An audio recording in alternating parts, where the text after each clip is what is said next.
Hello friend नमस्कार मु आदर्श आपण देखते ओडिया टीवाजी 11 मार्च चलतु जाइनवा टॉप न्यूज अपडेट देश विदेश आरंभ कर ओडिशा सबुठ गुरुत्वपूर्ण खबर न पाइबा तापर वीडियो लाइक करेंगे और चैनल को सब्सक्राइब कर पाखर बेल क्लिक करेंगे जहाद्वारा आपड़ी टॉप न्यूज अपडेट सर्वप्रथम जानीपारे। प्रति खबर प्रधान शिक्षयित्री भूलीगले मानविकता अणसुधिया बोली पिलांको बसाईदेले बाहरे श्रेणी गृह नवसाई बसाइले। जयसिंहपुर जिला बालिकुदा ब्लॉक नागपुर पंचायत ठाकुर पाटणा प्राथमिक विद्यालय देखा मिली एमती घटना। स्कूल प्रधान शिक्षयित्री से अलग बारंडारे बसाई जार वीडियो एवं सोशल मीडिया रे भाइराल होबार लागी। तेबे वीडियो भाइराल होगा पर नहीं विभिन्न महल में तीव्र असंतोष प्रकाश पाई। बिलरे मटन कंटेनर गोमांस बालेश्वर खंटापड़ा अंचल जबत है 8 क्विंटाल गोमांस। खंतापड़ा थाना Anpana panchayat Baleshwar highway petrol pump निकट में गोमांस बोझे होता सन्देह रे कंटेनर को अटक रखी खंतापड़ा पुलिस। सूचना अनुसार विलंबित राति में कलिकता बांगलुरु जाउथिबा एक कंटेनर उक्त पेट्रोल पंप निकट में अटकी। खबर पाई खंतापड़ा थाना अधिकारी प्रफुल्ल कुमार मल्लिक घटनास्थल में पहुंची गाड़ी को जबत कर थाना को नेबा सहित ड्राइवर नगेंदन को अटक रखी। पशु चिकित्सक उपस्थिति रे यही कंटेनर को खोल जाए भितर थिबा सामग्री को जांच करा जाऊ परवर्ती पदक्षेप नियाजिबो बोली थाना अधिकारी कहते। परवर्ती खबर मुख्यमंत्री कृषि उद्योग योजना रे गाई भैंसी किंबा कुकुड़ा फार्म कले 1 कोटी टंका पर्यंत रिहाती मिलिबो। केवल सेतिकी नुहे चलित मास 1 तारिख पशु चिकित्सा एणिकी कौन देय देवाक पड़ो ना बोली कहते उष्म प्राणी संपद विकास एवं अणु क्षुद्र और मध्यम उद्योग मंत्री गोकुलानंद मल्लिक। परवर्ती खबर होली 2 दिन धरी पालन कराए। गोटे दिन हालुका दहन हुए एवं अन्य दिन रंग खेल जाए किंतु एथर यार तारीख को नहीं सुष्ट होइछि द्वंद्व। किछि लोकंक अनुसार होली 14 मार्च पालन करा सेहीपरि 15 तारिख रे होली बोली चर्चा होछि। कैलेंडर अनुसार होली का दहन 13 मार्च 2025 गुरुवार रे पड़ुथिबा बेले रंगर पर्व होली 14 मार्च 2025 शुक्रवार रे पालित कराइबो। परवर्ती खबर ग्रह रे उठिला पान गुटखा प्रसंग। गत 10 वर्ष रे पान मसला गुटखा एवं तंबाखुरु 65,95,055 कोटी टिकस पाइछि राज्य।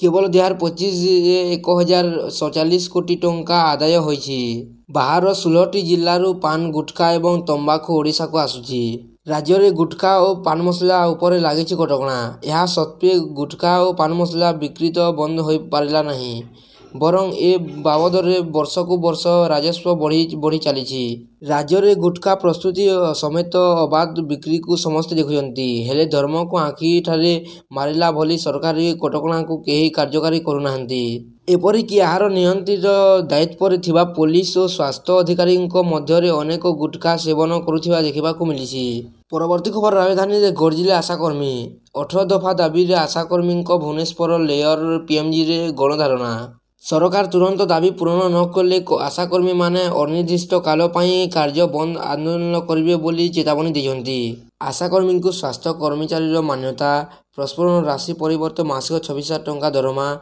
मृत्युकालीन सहायता 10 लाख टंका मासिक 10,000 टंका पेंशन ईपीएफ ईएसआई सह ग्रेजुएटी लागू और प्रसवकालीन सार्वजनिक छुट्टी पाई आशाकर्मी दाबी करछन्ती।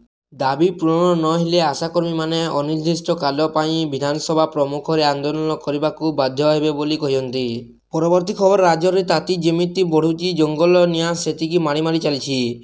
2235 स्थान में जंगल हुद हुद हो जलुछि। मालकानगिरी नवरंगपुर सुनाबेड़ा कलाहांडी रायगड़ा सुंदरगढ़ बाड़ीगुड़ा और आठमल्लिक बनखंड में बड़ धरण निया लागिछि। केन्द्र परिवेश और जंगल मंत्रालय तथ्य अनुसार गत मार्च 2 तारिख एबे सुधा ओडिशा रे देशर द्वितीय सर्वाधिक जंगल निया तथ्य रेकर्ड होइछि। 2253 स्थान में जंगल जलुछि। MADCIS तथ्य अनुसार 333 स्थान में जंगल जलुछि। परवर्ती खबर चाषी को मिलनी बीमा क्षतिपूरण।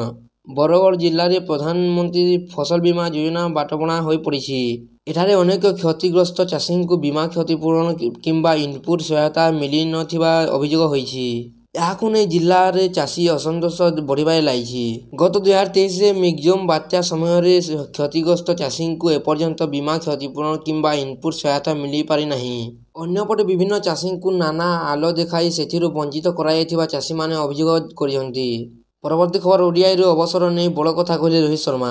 12 ବର୍ଷ ପରେ ପୁଣି ଥରେ ଆଇସିସି ଚାମ୍ପିୟନ୍ ଟ୍ରଫି ଭାରତକୁ ଆସିଛି। ଏକମାତ୍ର ଦଳ ଭାବେ 3 ଥର ଚାମ୍ପିୟନ୍ ଟ୍ରଫି ଜିତି ଇତିହାସ ରଚିଛି ଟିମ୍ ଇଣ୍ଡିଆ। ରୋହିତ ସେନାର ବିଜୟ ଉତ୍ସବକୁ ମନାଉଛନ୍ତି 140 କୋଟି ଭାରତୀୟ। ଭାରତୀୟ ଦଳର ବିଜୟ ପରେ ରୋହିତଙ୍କ ଦିନିକିଆରୁ ଅବସରକୁ ନେଇ ଯେଉଁ ଚର୍ଚ୍ଚା ହେଉଥିଲା ସେଥିରେ ପୂର୍ଣ୍ଣଚ୍ଛେଦ ପଡ଼ିଛି। ବର୍ତ୍ତମାନ ଦିନିକିଆକୁ ଅବସର ନେବେ ନାହିଁ ବୋଲି ରୋହିତ କହିଛନ୍ତି। ମ୍ୟାଚ୍ ଶେଷ ହେବା ପରେ ସାମ୍ବାଦିକ ସମ୍ମିଳନୀରେ ରୋହିତ କହିଥିଲେ, ମୁଁ ସମସ୍ତଙ୍କୁ ସ୍ପଷ୍ଟ କରିବାକୁ ଚାହୁଁଛି, ମୁଁ ଅବସର ନେଉନାହିଁ। ଦୟାକରି କେହି କୌଣସି ଯୁବର ପ୍ରଚାର କରନ୍ତୁ ନାହିଁ। ପରବର୍ତ୍ତୀ ଖବର ବିଧାନସଭାରେ ବାଂଲାଦେଶୀଙ୍କୁ ନେଇ ଉତ୍ତର ରଖିଲେ ମୁଖ୍ୟମନ୍ତ୍ରୀ। ଓଡ଼ିଶାରେ ପଶିଛନ୍ତି ବାଂଲାଦେଶୀ।